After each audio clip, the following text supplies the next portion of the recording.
Ito kaparang ang kaibahan ng plantito saka plantita. So yung plantita kasi limited lang yung kanilang nagagawa.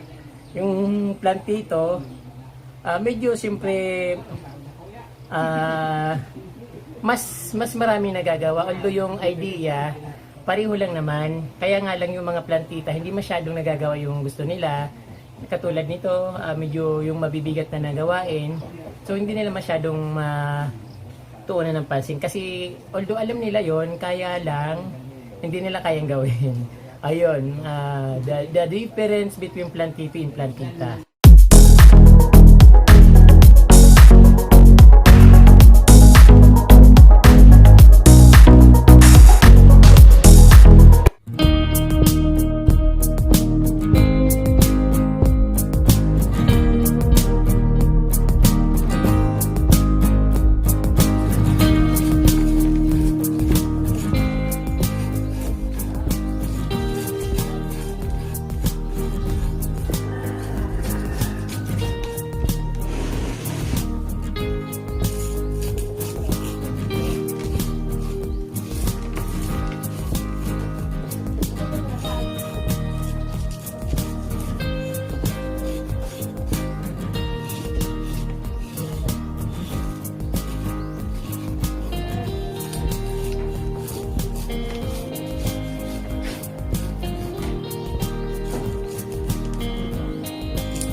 Ayun, para malinis ang para malinis sa loob.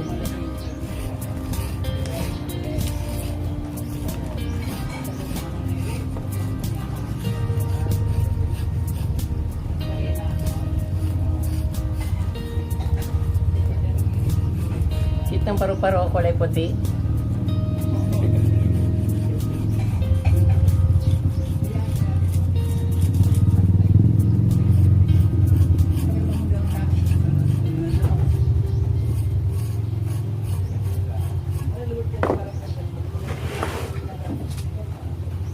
Napakabigat.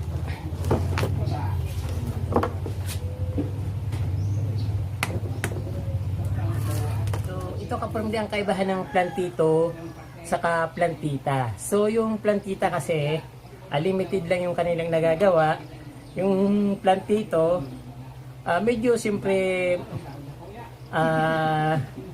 mas marami nagagawa. Although yung idea pareho lang naman. Kaya nga lang yung mga plantita hindi masyadong nagagawa yung gusto nila. Katulad nito, medyo yung mabibigat na nagawain. So hindi nila masyadong tuunan ng pansin. Kasi although alam nila yon, kaya lang hindi nila kayang gawin. Ayun, the difference between plantito and plantita. Yun ang nagagawa.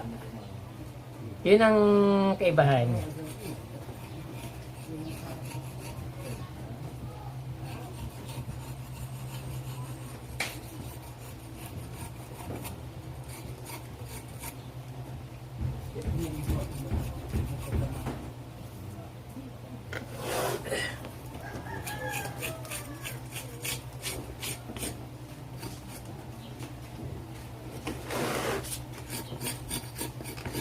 Hindi ko na to babarnisan.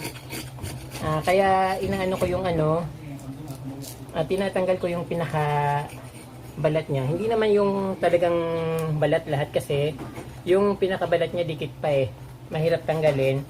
So tinatanggal ko lang yung mga bark na umuukab para hindi sa bahayan ng mga hanit.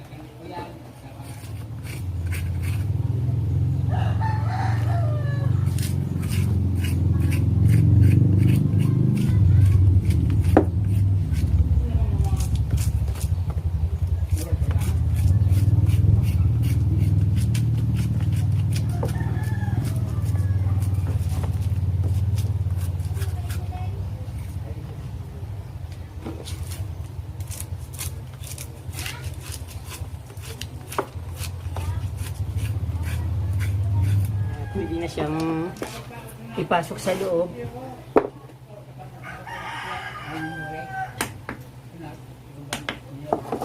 At siyempre ito kapamili, itatabi ko to at pwede ko siyang gawing pataba sa mga halaman.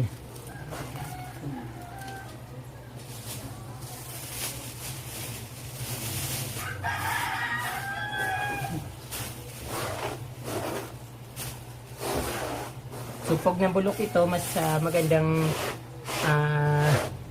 pagkain ng halaman, lalo yung mga orchids, mga nabubuhay sa puno.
Kapromdi, ito na yung aking kitchen, yulok ulit.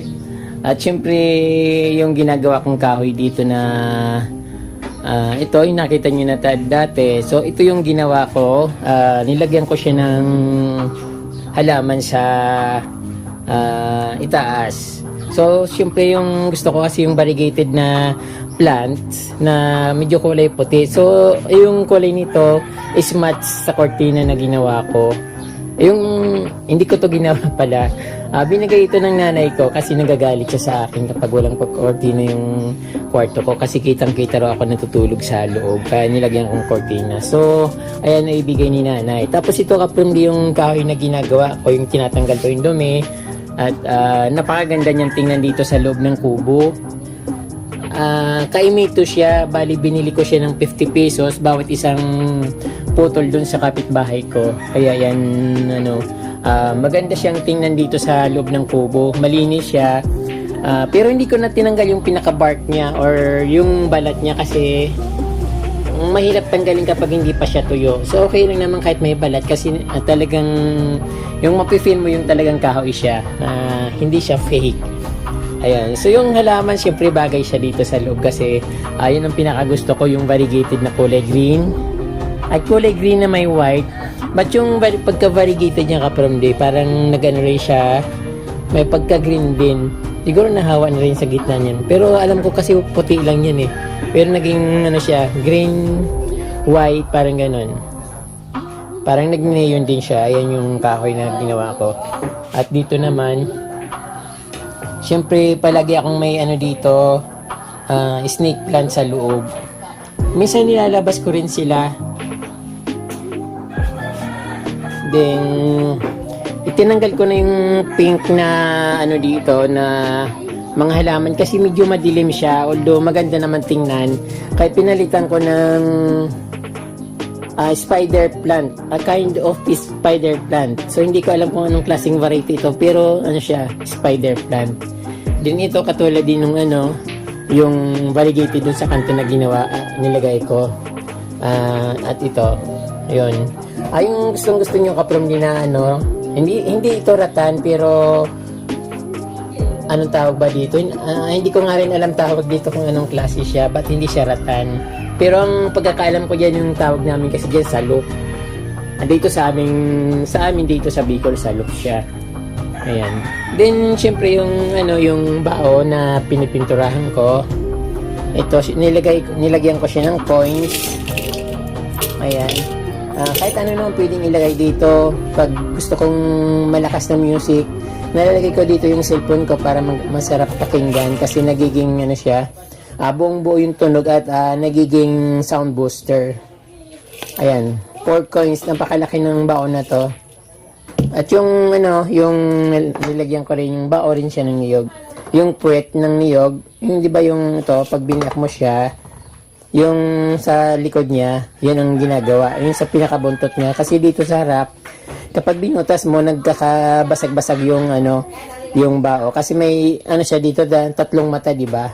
Sa niya, sa taas, sa tuktok niya, may 3 mata. Pag binutas mo yun sa ilalim, automatic na magbibiyak-biyak siya. Pero yung dito sa pinakabuntot niya, pag binutas mo siya, mabubutas lang, hindi siya mabibiyak.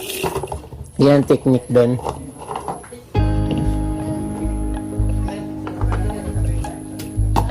Then, syempre ito ka-from yung whipping fig na dati ko nang nilagay ito dito. At yung pinatong ko doon sa kahoy na binili ko ng 50 pesos. So, dalawa siyang kahoy na nilagyan ko at binili ko. So, nilinis ko rin bago pinasok dito para mas magandang tingnan. At yung parang yung philodendron lime ko, dito sa taas wala pa rin pagbabago. Ayun pa rin, hindi ko pa rin tinatanggal yung dati kong design dyan, although hindi ko alam kung may ugat na to. Bago lang kasi itong pinapropagate ko. Pero pag may ugat na siya ng kinuha ko, so hindi naman siya mamamatay kasi may tubig siya. Hayaan ko lang siya dyan. Maganda naman siyang tingnan. At yung marble na natutuyo yung minsan nilalabas ko, marble putus. Alam ko na yung pangalan kasi binigay nyo na sa akin yung pangalan niya. Dito pala ka-from yung lamisa ko, ito na yung pinaka-office ko dito. Kasi wala naman ng ibang pwesto kundi dito. Dito ako nag-i-edit ng videos. Dito ako kumakain. Minsan, ayun, dito rin ako nagsusulat kung anong gusto kong isulat. Siyempre yung ka-from yung kawayan na ginawa ko. Ito, nilalagyan ko ito ng mga ballpen. Spilit ba tawag doon? Yung paper clip. Yung ganun.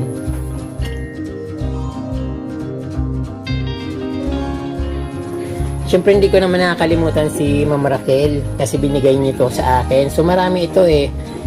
Pero itong golden duck na ito, isa lang to. Pero marami siyang kasama. Si Ma'am Raquel Dacanayon of Baguio City. Hello po, Ma'am. Okay pa rin po yung mga binigay niyo sa akin, nakatago lang.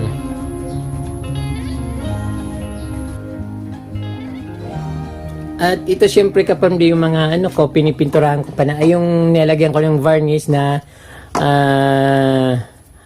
baon ng niyog, ito pa rin siya. So yung iba nilalagyan ko ng coffee. Yung tray naman na coffee nilagay ko dito. Then walang laman, walang panlagay. Then yung binili ko yung dilata nilagay ko lang dito kasi maliit lang siya, madaling magkasya dito. So marami naman nagkakasya dito. So ito yung ulam ko pag wala akong ulam. So inista ko dito. Katulad ngayon na sobrang ulan, di ako makalabas at hinihika ako ng tudong-tudo. So kaya dito lang ako sa loob. Nagpapalipas ng oras dahil ubo ako ng ubo magdamagan. At dito naman ka-from syempre ito palaging nakikita palagi ng mga kapitbahay ko minsan dumadaan dito, tinitingnan yung loob ng kubo ko. Sinasabi nila, ka-from ang yaman mo pala. Dami-dami mong biskwit na papakasawa ka lang. Pero pag tinatawag ko sila, kasi nilagay ko dito yung mga tinapay na binibili ko. Pag mag-almusal ako, o magko-coffee tapos nilalagay ko dito, tapos dadaan sila, wag ka-from sabi. Tatawagin ko sila, sabi ko, tara mag-coffee tayo, tapos bubuksan ko na to. Makikita nila yung binibili ko lang na just dumadaan dito, tapos nawawala sila ng gana. Ayan. Siyempre, ka-Promdi, ito yung variegated na ano bang tawag dito? Syngonium. Ito ay galing to kay Melodies Mini Garden. Hello, Bishi. Ito na yung binigay nyo sa akin na Syngonium na puti. So, napakatagal lumago at itong ganun pa rin, halos parang walang pagbabago. Kailan mo pa to binigay sa akin? Almost 1 year na. So, ganun siya katagal. Pinasok ko nga siya dito, pero kadalasan kasi nandun siya sa gilid ng, sa labas. Tapos, ng mga ilang araw, inalis ko na doon sa labas, pinapaulinan ko. So, medyo, mo siya, kumapal na. At gumanda-ganda na ng konti. Ayun, siyempre dito yung sa likod ng gasol nilagyan ko yung mga plastic kasi ayaw ko nagtatapon ng plastic, so iniipon ko yung mga plastic dyan. Kaya medyo nakatago dahil wala naman akong iba nilagyan dito lang talaga sa paligid-ligid nito para itago-tago pa dito ng konti.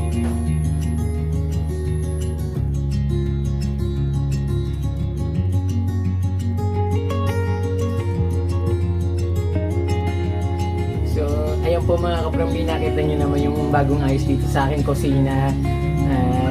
Talagang natutuwa naman ako kasi madaling ayusin dahil maliit lang ito. At wala namang ibang paglalagyan ng mga halaman ko, hindi yan lang talaga. Kasi dito sa Bernat sa harap puro pinto na malaki. So ayun ka-Promdi. So ngayon po magsha-shoutout muna po ako. Dahil medyo matagal-tagal na akong hindi nag-shoutout. Pero konti-konti lang ito ka-Promdi. Shoutout po kay Ma'am Ligaya Jeronimo of Toy, Batangas. At advance happy birthday po kay Ma'am Edith Ubaldo. Sa October 31 pa po yung birthday niya. So masyadong advance. At masyado naman yung advance yung pagsabi niya sa akin na i-shoutout ko siya. So Ma'am Edith Ubaldo, happy birthday po. 31. Ayun po. Shoutout din po kay Maritis Bigrado, Rosaldo San Miguel of Angeles City, Pampanga, at kay Nini Connie. Ayan po. Yan lang po ka-Promdi, konti lang. So medyo matagal akong hindi nakapag-video. Siyempre, siguro mga last week pa. Kasi almost 2 weeks na akong may sakit. At ito, nahirap akong maghinga at ubo ng ubo. So hindi naman ito COVID kasi parang seasonal to ka-Promdi. Every time na darating tag-ulan tapos mainit, so yun, nahihirapan akong hinga at ubo ko ng ubo. So yun talaga yung sakit ko, hika. So ngayon medyo ganun pa rin dahil sa sobrang matinding pag-ubo ko, yung katawan ko hinangina na ako at masakit yung mga kasupasuan ko yung katawan ko kasi dahil siguro sa kaubo ayun, at hindi rin ako masyadong nakakatulog. So ayun po ka-Promdi, maraming po salamat sa inyong panunood. Naway nagustuhan yung maiksi na content na ito at huwag niyo pong kalimutan mag-subscribe at i-share po yung video. Maraming pong salamat at Diyos mabalos po.